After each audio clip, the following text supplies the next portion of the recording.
समाधान होना चाहिए। समझ बढ़ने से समाधान होता है किसी भी चीज का साथ। हमारा अब समझ ही नहीं है। गवर्नमेंट ने उसके पैकेट पे कैंसर का चित्र लगा रखा है सिगरेट पीने के, फिर भी आदमी बड़े मजे से पीता है, तो इनकार कौन करेगा साहब। रोड के ऊपर धार हथियार से रेत रेत करके बकरा मुर्गा काट रहे हैं। देखो आप उसको नहीं, आप फिर थोड़ा गलत ट्रैक पे हैं आप जी। ये दूसरे के जीवन में हस्तक्षेप करने की हमारी कोई, हम कैसे हस्तक्षेप कर सकते हैं? जिसको जैसा जीवन जीना जिएगा ना, वो तो अपने जीवन के साथ आप काम कर सकते हैं। स्वामी मैं खाली मेरे अनुभव शेयर कर सकता हूँ बस, तो वो अपने जीवन के साथ काम करना आदमी वो तो फिर वो अपने को बदले। वो तो राक्षसी भोजन है। अब फिर आप अपने को बदले ना, दूसरों को क्यों बदलने पे तुले हुए हैं आप? तो फिर हमारे साथ भी तो वो झगड़ा करेगा, लड़ाई करेगा। कुछ भी झगड़ा नहीं करेगा, आपके पास में समझ है तो प्रेम करेगा आपसे, वो क्यों झगड़ा करेगा वो? जी। हम भी तो वहीं से आए। आप पिछले में जाएंगे तो हम भी मांसाहारी थे जब पहले थे, हम स्टार्टिंग में पैदा हुए थे, कहाँ भोजन था जब? उससे हम फिल्टर होते होते यहाँ तक पहुंचे हम। आप इतिहास देखें मनुष्य का, जब पहली बार पैदा हुआ था तो वहां से छनते छनते यहाँ तक पहुंचा आदमी। आदमी का ब्रेन बहुत छोटा था, वो फिर बड़ा हुआ धीरे धीरे छनते छनते आदमी का ब्रेन। और कोई सा भी भोजन गलत नहीं वो खा रहा है, तो जब भी समझ में आएगी वो अपने भोजन को चेंज कर लेगा।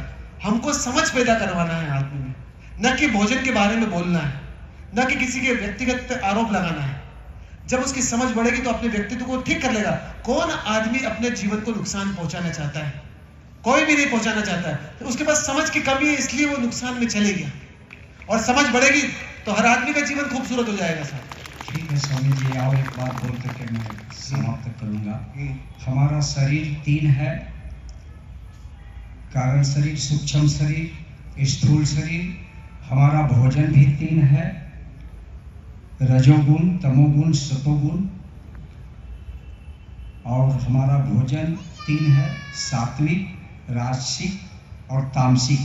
तो हमको ये भोजन, सात्विक भोजन खाना चाहिए, तभी हमारा गुस्सा ज़्यादा नहीं होगा। ये प्रश्न क्या है? प्रश्न ये रजोगुण तमोगुण का भोजन जो हम जो आपको मालूम है सत्वगुण का भोजन कौन सा होता है?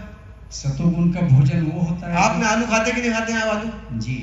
फिर आप भी तो तमस खा रहे हैं, फिर दूसरों को बोलते तमस मत खा। तो गुरु जी इसका ज्ञान तो आप तो फिर अभी किसी को जो नॉनवेज खा रहा है उसको ज्ञान नहीं, उस पर आरोप कैसे लगा रहे हो? फिर आप जी, मैं आपको ज्ञान होगा तो आप भी बदल देंगे, उनको ज्ञान होगा तो वो भी बदल देंगे। जी। पहले आप तो खोजो भोजन को। जी। भोजन को खोजोगे तो आपके जीवन में विकास होगा। जी। जब आपके आचरण में परिवर्तन आएगा जी। तो किसी को समझाने नहीं जाना पड़ता, अपने आप लोग आ जाते हैं। जब दिया जलता है तो उसके प्रकाश को देख के बुझे दिए अपने आप उसके पास में चले आते हैं, लाने की जरूरत नहीं पड़ती। और एक बात बोलना चाहता हूँ स्वामी जी, अगर कोई हिंदू है, रामायण को पढ़ता है, राम को मानता है, तो देखो एक तो आदमी हिंदू नहीं है, समाज है। पहले तो क्लियर करने में सुबह भी बोला था, समाज अग्रवाल है, जैन है, माहेश्वरी है, हिंदू है, ये समाज है। आप समाज की बात मत करें, हम यहाँ चेतना की बात कर रहे हैं। स्वामी जी अगर समाज का बात नहीं करेंगे तो समाज सुधरेगा कैसे? आदमी बिगड़ा हुआ समाज में रहेगा तो समाज कैसे सुधरेगा? आदमी को सुधरना है कि समाज को सुधरना है? समाज को सुधरना। समाज का मतलब क्या होता है? बिगड़े हुए लोग समाज में रहेंगे, उसको समाज बोलते हैं क्या? एक एक आदमी सुधर जाएगा तो समाज अपने आप सुधर जाएगा कि नहीं सुधर जाएगा? जी। एक आदमी बोलता है स्कूल को सुधारना है। जी। अरे स्कूल के बच्चे सुधर जाएंगे तो स्कूल तो अपने आप सुधर जाएगा। सभी लोग तो कॉन्वेंट स्कूल में पढ़ा करके इंग्लिश। अरे नहीं बोलिए आपके अंदर बाहर बहुत सारी बातें भरी हुई है जी, वो परेशान कर रही है आपको। तो हमारे बच्चे को तो संस्कार नहीं मिलता है ना गुरुजी।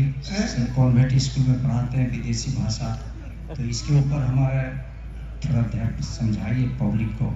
क्या समझाओ पब्लिक को? ठीक है साहब, गवर्नमेंट ही नहीं बदल पा रही तो अपन क्या बदलेंगे साहब? अपन तो अपने को बदलो। ये ठीक है बाबू जी, इतना कहते हुए अपनी वाणी को विराम देता हूँ। प्रणाम। बहुत बहुत धन्यवाद आपका। अगर कुछ भूल हुई होगी नहीं तो क्षमा नहीं बेटा, आसन दिक्कत